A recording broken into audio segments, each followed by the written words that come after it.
अस्सलाम वालेकुम नाजरीन। पंजाब की तारीख की रियासत पाकिस्तान बनने के बाद पहली खातून वज़ीर आला बन चुकी हैं। वज़ीर आला मुंतखब होते ही उन्होंने जो अपनी तकरीर का आगाज़ किया तो उनके अल्फाज कुछ यूँ थे कि अस्सलातु वस्सलामु अलैका या ख़ातमन नबिय्यीन। उनकी सियासी हिकमत अमली या उनके तर्ज हुक्मरानी का अंदाज़ा आप इसी जुमले से ही लगा सकते हैं कि ये इन्होंने किसको सुनाई है। कोई था कि जो वज़ीर आज़म का हल्फ उठाते हुए ख़ातमुन नबिय्यीन कहते हुए उसकी ज़ुबान लड़खड़ा गई थी। तो इस बात से इन्होंने अपनी तकरीर का आगाज़ किया। उसके बाद उन्होंने कहा जी कि हम पंजाब में सड़कों के जाल बिछाएंगे, लोगों के लिए रास्तों में आसानियाँ पैदा करेंगे।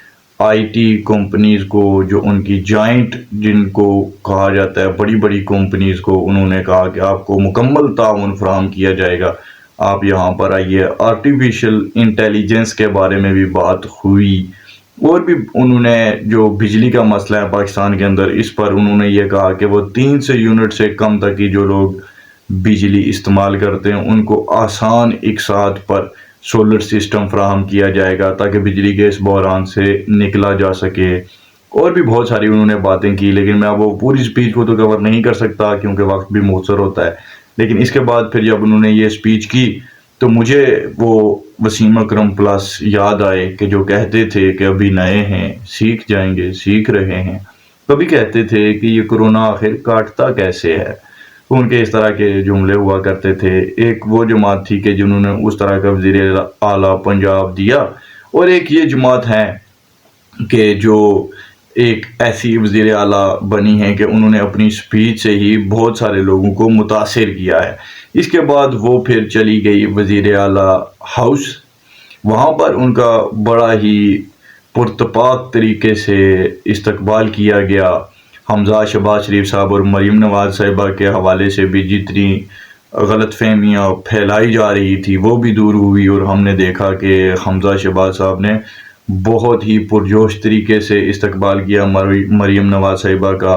उसके बाद फिर ये भी देखने को मिला कि शहबाज शरीफ साहब और मरीम नवाज़ साहिबा भी आपस में बहुत ही शक्कर जैसा ही कोई माहौल बना हुआ था। उसके बाद मरीम नवाज़ साहिबा ने जब तकरीर की जहाँ पर भी वो मौजूद होती रही तो उनके साथ उनकी वालदा की तस्वीर भी मौजूद थी। उनकी वालदा जब बीमार थी तो काफ़ी ज़्यादा ट्रोलिंग भी की गई थी। शायद वो उन चीज़ों को भी नहीं भूली हैं और इसीलिए उन्होंने इस मौके पर भी अपने वालिद की मौजूदगी में अपनी वालिदा की गैर मौजूदगी का एहसास कम करने के लिए उनकी तस्वीर अपने साथ रखी थी। और वो सीएम पंजाब हाउस के घर में भी मिली, और यहाँ पर भी आपको वो कौमी असम्बली में भी। तो ये बात है कि मरीम नवाज़ साहिबा ने जितनी जो ऑफ़र्स की हैं और जो उनकी हिकमत अमली अब तक दिखाई दे रही है उससे ये बात क्लियर हो जाती है कि आपको अच्छी तगड़ी हुकूमत देखने को मिलेगी पंजाब में। और एक बात थोड़ी स्ट्रेंज भी हुई, वो मैं आपको बताता चलूँ कि जो इनके पीटीआई के जो वज़ीर आला पंजाब मुंतखब होने वाले थे वो जनाब ग़ालिबन उनका नाम असलम इकबाल है। तो वो सर वो अपनी तमाम जमात को लेकर वॉक आउट कर गए असेंबली हॉल से। उन्होंने ये कहा जी कि हमारे लोगों को आने नहीं दिया। यार कौन से लोगों को नहीं आने दिया जा रहा था? इन चीज़ों पर उन्होंने कोई बात करना मुनासिब नहीं समझा। अब उन्होंने ऐसा क्यों किया है ये मैं बताता हूँ कि क्यों किया है। इसीलिए किया है क्योंकि जब 2 दिन पहले स्पीकर का इंतखाब हुआ था तो उसमें जो नून लीग के स्पीकर बने हैं मलिक अहमद खान साहब, तो उनको जनाब जो वोट्स मिले थे वो मिले थे 224, और उनके तमाम वोट्स इत्तेहादियों के भी मिलाकर उनकी तादाद बनती थी कोई 217 के करीब। तो ये जो ऊपर के वोट थे 6-7, ये कौन लोग थे? ये पीटीआई के लोग ही थे ना, और कौन थे?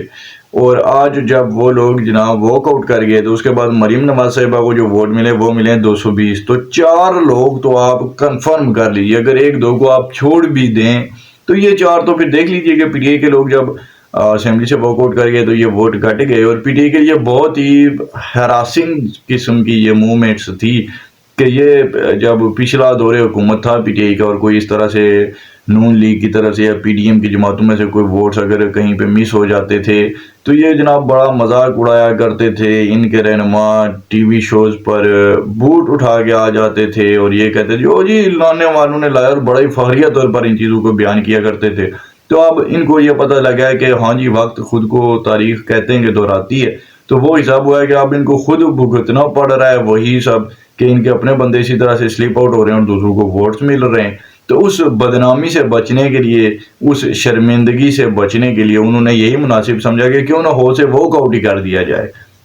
اور وہ واک آؤٹ کر کے اس کا ایک بڑا فائدہ یہ بھی ہوا ہے کہ اگر یہ لوگ وہاں پر ہوتے تو پاکستان کی تاریخ کا یہ ایک امپورٹنٹ مومنٹس تھی کہ جب ریاست پاکستان بننے کے بعد تاریخ میں پہلی مرتبہ خاتون وزیر اعلیٰ بنی ہیں پنجاب کے اندر، تو اس وقت اگر وہاں پر اپوزیشن کے لوگ کھڑے ہوتے اور وہ کھلڑ بازی کر رہے ہوتے، نعرے لگا رہے ہوتے، اور جو کچھ ان کا کام ہے اگر وہی سب چل رہا ہوتا، تو آپ سوچ سکتے ہیں کہ یہ ماحول بہت ہی خراب ہو جانا تھا۔ تو انہوں نے جناب ایک طرح سے ان کو بھی موقع دیا کہ ٹھیک ہے آپ اپنا جو بھی آپ کا یہ اب ہے یہ ایونٹ، تو اس کو آپ احسن طریقے سے انجام دیجیے۔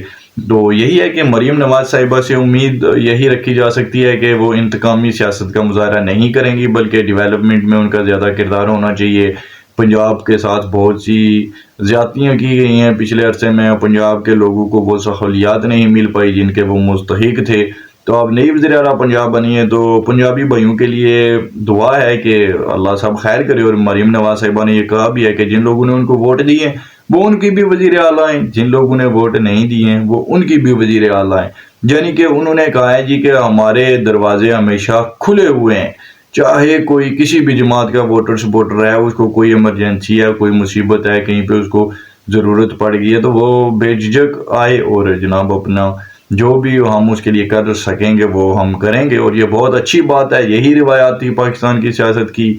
اور یہ ایک جماعت آئی تھی اور اس کے بعد ایسا ہونا شروع ہوا، ورنہ آپ دیکھیے کہ جب بے نظیر صاحبہ وزیر اعظم منتخب ہوئی تھی تو نواز شریف صاحب نے جا کر ان کو کہا تھا، مبارکباد دی تھی، اور بے نظیر صاحبہ بھی جب انہوں نے دیکھا کہ نواز شریف صاحب چل کر ان کی طرف آ رہے تو وہ بھی آگے جا کر ان کا استقبال بھی کیا تھا، اور انہوں نے یہ بھی کہا تھا کہ ہم دونوں میں سے کسی ایک کو تو ہارنا ہی تھا، تو کسی ایک کو جیتنا تھا، تو میں جیت گئی آپ ہار گئے، لیکن ہم پاکستان کی ترقی کے لیے مل کر اس ملک کو آگے لے کر جائیں گے، اس کی ڈیولپمنٹ کے لیے دونوں مل کر کام کریں گے۔ اور ویسا ہوا بھی، پاکستان کافی پھلا پھولا۔ جب بھی پاکستان میں پیپلز پارٹی یا نون لیگ کا دور ہوا تو وہ کافی بہتر دور ہوتا تھا، معاشی لحاظ سے غریب لوگوں کو کافی سہولیات ملتی تھی، جیسے کہ آپ جانتے ہیں کہ پیپلز پارٹی کا تو منشوری روٹی کپڑا اور مکان ہے، تو وہ ان چیزوں کے لیے زیادہ کام کرتے رہے۔ اور نون لیگ کیونکہ ایک کیپٹلسٹ جماعت ہے بیسیکلی، تو وہ بھی اپنے اسی مشن کو انہوں نے کنٹینیو کیا کہ ڈیولپمنٹ کس طرح سے کی جائے، لوگوں کو روزگار کس طرح سے فراہم کیا جائے، تو وہ ان چیزوں میں بھی کافی کامیاب رہی تھی۔ اسی لیے پاکستان اتنے بڑے بڑے جھٹکے برداشت کر جاتا رہا جب ہمارے ملک پر 10 سال کے لیے عامر حکمران مسلط ہوتے رہے۔ اور تب یہ ملک اسی لیے پھر چلتا رہا کیونکہ وہ پہلے اتنی اسٹرانگ پوزیشن پہ ہوتا تھا، پیک پہ ہوتا تھا، تو وہ گرتے گرتے گرتے بھی پھر جب بالکل ڈاؤن ہو جاتے تھے ہم، پھر جمہوریت آ جاتی تھی، پھر اوپر اٹھ جاتے تھے۔ تو اب بھی ویسا ہی پیٹرن دکھ رہا ہے ویسے تو مجھے، اللہ نہ کرے کہ ایسا ہو کہ کل کو پھر کہیں مارشل لا لگ جائے، لیکن بات یہ ہے کہ اب پھر سے جمہوریت کا تسلسل جو ہے وہ شروع ہو چکا ہے، وہی پرانی جماعتیں اقتدار میں آ رہی ہیں۔ تو یہی امید ہے کہ جناب یہ جماعتیں پاکستان کو پرانا پاکستان بنا دیں اور ہمارے لوگوں میں تہذیب رہے، اختلاف رائے ہو لیکن احترام کے ساتھ، کوئی تہذیب کا دامن ہاتھ میں رکھتے ہوئے اختلاف بھی کیا جائے۔ یہ گالم گلوچ کی سیاست، یہ جناب اوئے اوئے کر کے کسی کو مخاطب کرنا، اور ایک کلٹ قسم کی جو ہماری سیاست چل پڑی تھی وہ نہیں ہونا چاہیے۔ اور اختلاف رائے کار کسی کو حق بھی ہونا چاہیے، اور جو بھی صاحب اقتدار ہے اس کو اختلاف رائے کو خوش دلی سے تسلیم بھی کرنا چاہیے، اور پھر اس پہ جو بھی وہ کر پائے اس کو اپنے اندر بہتری بھی لانی چاہیے۔ یہی طرز حکومت ہوتا ہے دنیا میں، جمہوریت کا حسن یہی ہے۔ اسی لیے اب آلموسٹ پوری دنیا میں جمہوریت اگر اس وقت ہے تو وہ اسی لیے ہے کہ یہی کچھ خوبصورتیاں ہیں جمہوریت کی، جو کہ پی ٹی آئی کے آنے کے بعد ہم نے اس ملک میں نہیں دیکھی تھی، لیکن اللہ کا شکر ہے کہ اب پھر سے وہی نظام آ رہا ہے۔ تو پرانا پاکستان مبارک ہو میرے پاکستانیوں، دعا کرتا ہوں کہ ہماری معیشت اور ہماری قوم کے حالات وہیں پرانی حالت میں جائیں، 2013 سے 17 تک جو حالات تھے وہ حالات کسی طریقے سے واپس مل جائیں اس عوام کو، تو ان کے لیے یہی بہت بڑی بات ہے۔